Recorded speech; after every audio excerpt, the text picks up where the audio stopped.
Hey everybody, my name's KP Speaks or Kristin Petrucci. Most people can't say Petrucci, so I go by KP Speaks. I am a public speaker. I do keynote and breakout sessions, and I also do mindfulness in corporations. And I'm so excited to be here. My background in mindfulness started back in 2012 when I started doing positive psychology at the U of U, which is the University of Utah. Sean And Aker? so that, go ahead, yeah. Is it Sean Aker that you study with? No, I did a positive psychology certificate, a postgrad certificate at the U of U. Brilliant. And I started doing that program and finished it up. And then in 2016, I had a grand mal seizure and ended up with brain trauma and damage and rape, anxiety, depression, suicidal ideations, and I lost myself completely. My husband at the time was wondering why I couldn't pull myself out because I had all these skills that I had learned in school. And until I had started working with gratitude and helping my daughter who was struggling because of losing, in a way, her mom, I was able to start pulling myself out. But most of all, when someone asked me to speak publicly and share my story, that's when I started realizing I was capable and could do something to help others. And I started practicing micro practices that helped me pull myself out of my head and back into my life. And that was just straight mindfulness. I've got 3 little kids. I'm a stay-at-home mom and single. So I'm going to have a little interruption. Indeed. Hey, you can go do your stuff. Hey, bud. Great. So this is real life. Real life going on. It'd be like that famous BBC clip. COVID, 3 little kids. Right now I've got a 7, 5, and 2-year-old at home. Oh my word. And a sitter. So I've got them all set up out there. Yeah, and so I just, I've been working constantly, keeping my own mind healthy. And I share what I do for myself with others. And it's been highly successful. It's an amazing story. I must ask you, what is a grandma?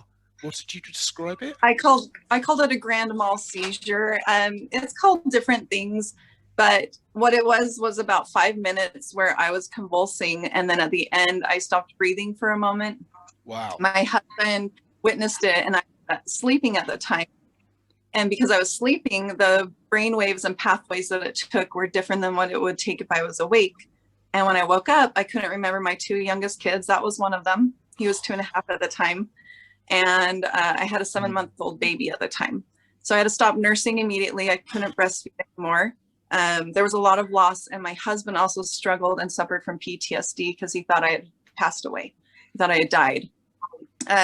We're currently going through a divorce right now. And I am a huge advocate of mental wellness and health because I recognize the need to take care of our mental wellness, our mental fitness, due to the effects of my grand mal seizure or my seizure and that year of just me being completely absent in a way. There was so much that affected not just me, but my whole family and especially my husband, because he was having to be wife, husband, father, caretaker, breadwinner, a lot of stress, and that caused a lot of mental strain on him. And he never went and got therapy at the time. He now is starting to get therapy, but that's, it's 2021. And that also ended up with us separating. We're almost divorced now. Well, I mean, it's funny. Well, I say it's funny. It's similar in that we were talking with Amy a couple of days ago, and 6 to 10 years is the time it's taken me. I've been living with my thing for 25 years, so I think that you gain perspective. Yeah, one of the biggest things that I speak about is about men and the suicide rates, at least in the U.S.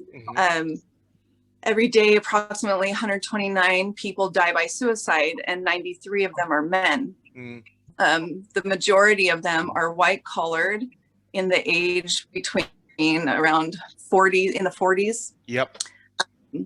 And so that gives us a perspective of it's not who we think it is. And it's most of the time it's the people who are bulldozing through life and they just don't take time to stop and take care of themselves. Absolutely. And you know what's interesting is that it's the same age profile in the UK as well. The COVID situation has caused a tenfold increase in suicides.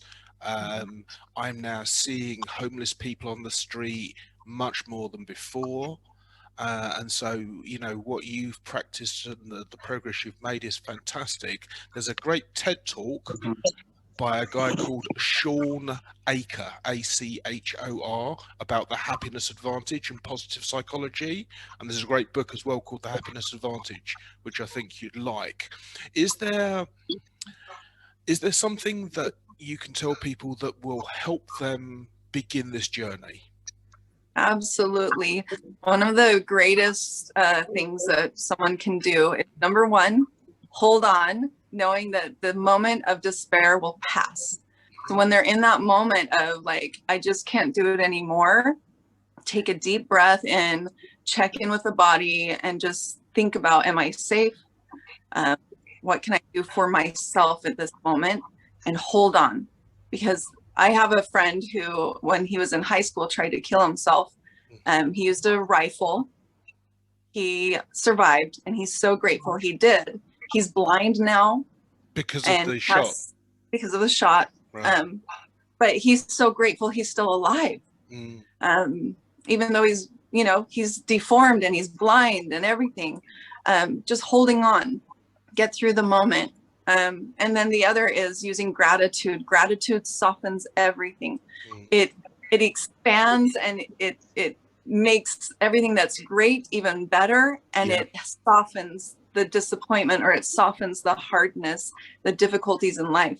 And gratitude is not just, I'm grateful for my house and my clothes and my kids. Gratitude is literally taking in a deep breath, taking a moment, and just being like, I'm grateful that I am still alive. I am grateful, and feeling it inside of the body. Where do I feel that in my body? What? Being present. Presence is the most important thing you can do to keep going. Absolutely. Not going in the past, not going in the future. Right here, right now. I am safe. I am loved. I am okay. Well, I'll tell you what we'll do is tomorrow we'll come back and we'll have a five-way conversation, and we'll discuss some of these issues some more. For now, thanks very much indeed for your tale. I really want to ask you what motivated you, but we haven't got time, so we'll come to that for tomorrow. But for now, thanks very much. Everyone wave goodbye until tomorrow's show, he said. Hold on, get the right view. Yeah, that's it. Way, yay. Ciao.